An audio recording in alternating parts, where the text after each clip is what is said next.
I have to say, I have a lot of memories of Diane. I guess I feel as though I've known you my whole life. Diane Keaton finally confirms the rumors about Al Pacino. Behind the bright lights of The Godfather lived a story of contradictions, fame, love, regret, braided together like a play that never truly ended. It is here, in the afterglow, that a different truth takes shape. An artist's confession, a private tenderness made public, and the acknowledgement that some bonds remain even when no words are left to speak. The headlines turn the air colder. Diane Keaton has died at 79. Her family confirms it, the papers echo it, and across the industry, a wave of tributes moves like tidewater.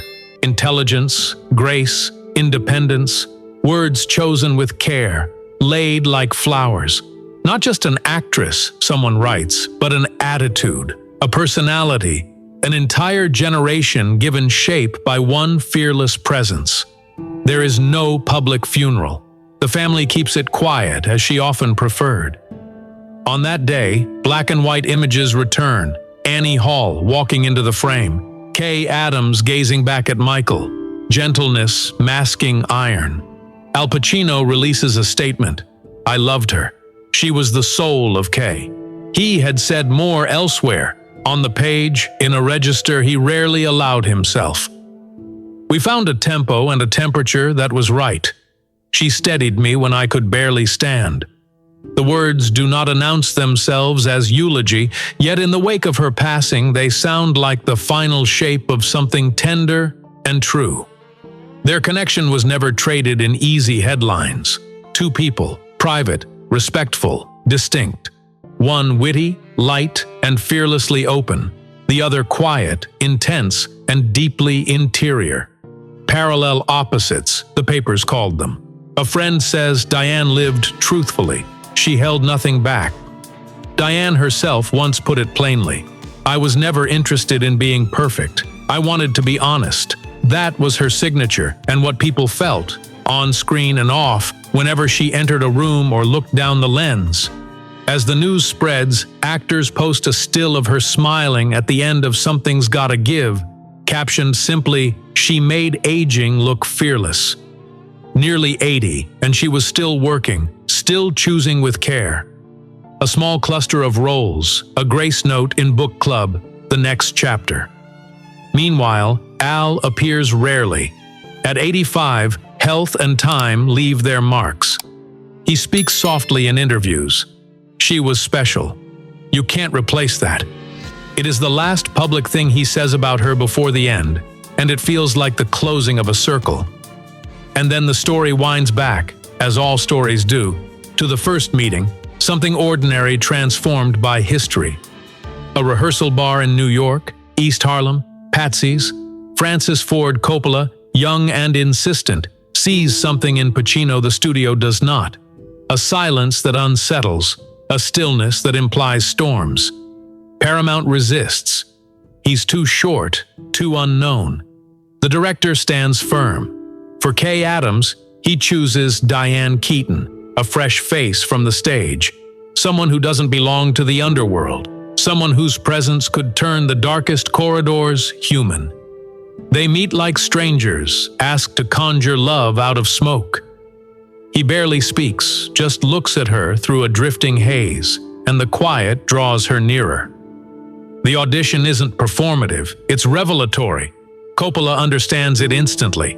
A performance he can't refuse. And so a door opens, silently, decisively, into a saga that will define them both. Shooting begins in New York. The first shared scene. Connie's wedding. Light, music, family, the world before the fall. Tension lives on set. Al keeps to himself, speaking mostly to Coppola. Diane, quick with laughter, becomes a bridge. A small mercy in a working atmosphere built on scrutiny and discipline. Someone on the crew remembers that she was the first to make him smile in weeks. From there, the camera captures a thing that cannot be staged. A gaze that feels like memory before it happens. The film premieres and changes the weather of cinema. audiences see a new kind of power, a hero who shrinks the room with his silence, a woman whose softness is not weakness, but clarity. They appear together at events, accept applause, and decline to explain themselves. After the premiere, he asks her to dinner at a quiet place not far from the park. They talk. He is not like anyone she has known. He doesn't push or perform. He is simply vastly different. What begins as collaboration deepens into a thread that stretches beyond the set. Fame arrives quickly for both, and with it the churn of press, expectations, and the peculiar loneliness that follows applause. Through it all, they choose privacy. When she does speak, she's careful. Love of my life. But we're complicated. It lands like a line she has carried a long time, honest, spare, unadorned. The years tilt forward. Annie Hall appears like a sunbeam and remakes the room in its light. Diane's presence, the hats, the line readings, the unguarded wit, becomes iconic and unrepeatable. She wins. She is seen. She becomes unmistakably herself.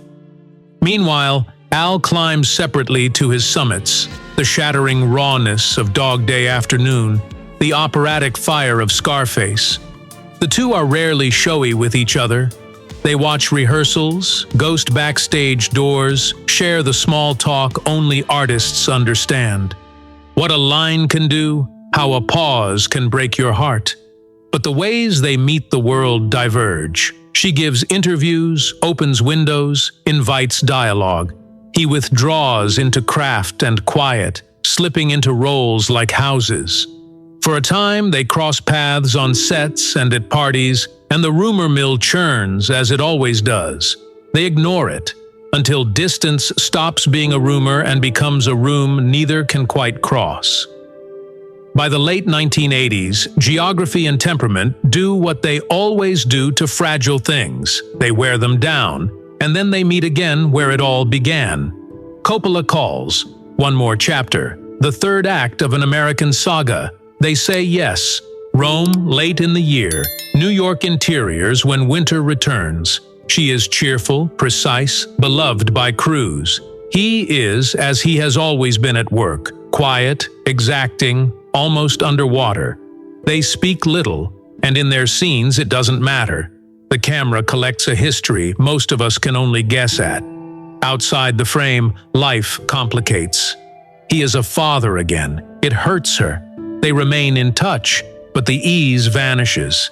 He says later that the goodbye on screen mirrored the one in life, and you can feel the truth of it in the way they look at each other in that last scene. Coppola remembers the set going still. No one spoke. They didn't need to act, he says. They only had to look. Wrap is called, and they part, each walking into a different future with a love that will not vanish, but will no longer live in the same room.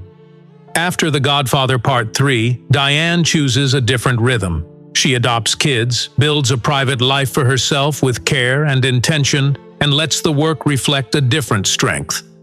Marvin's Room, The Family Stone, Because I Said So, performances that carry the grace of experience. She becomes, for many, a blueprint. Success without the noise, longevity without apology. She speaks of motherhood as a lesson in love, not a shield against loss. Al steps into his 1990s with a new crown. Scent of a Woman finally brings the gold statue home, and the decade fills with work that proves the point. Heat, The Insider, The Devil's Advocate.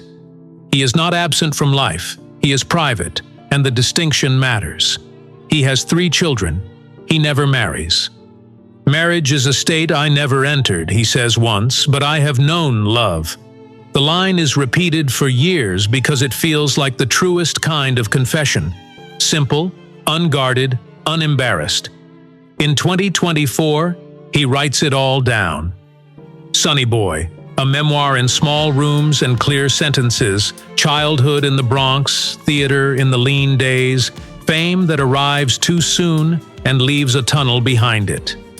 He gives pages to Diane. There he tells the story of how, Standing at the edge of ruin after a failure that emptied both pocket and confidence, she urged him toward a role that would pull him back into light, Sea of Love, and The Return. He recalls the night they drank after a Godfather shoot, and he understood, perhaps too early, perhaps too late, that he would never meet anyone quite like her again.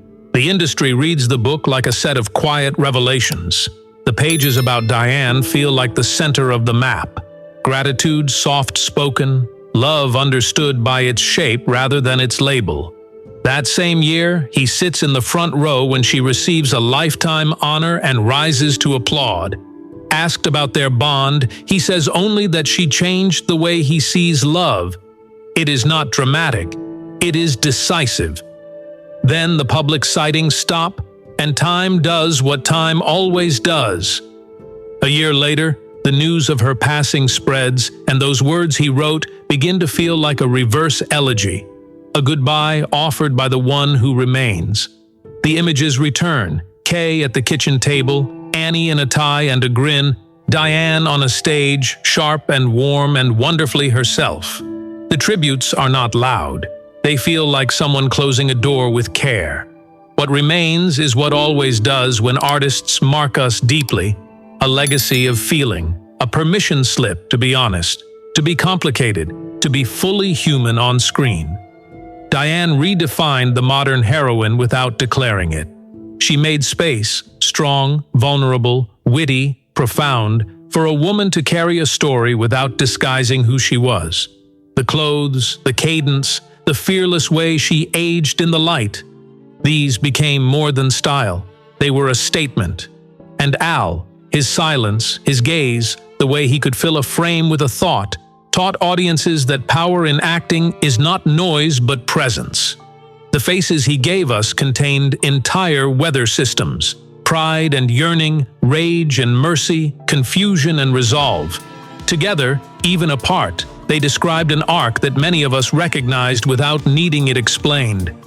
You can love someone for decades and still live separate lives. You can say goodbye and mean I will carry you forever. From The Godfather to Annie Hall, from electric beginnings to the late grace of quieter years, the memory stays. It is a light on a dark screen, a final look before the door closes. Their bond needed no vows, no titles. It simply existed, complex, beautiful, unfinished, like a scene that lingers in your mind long after the credits end. If their story makes you think differently about love, attachment, and the distance that sometimes protects what words can't hold, share your thoughts below.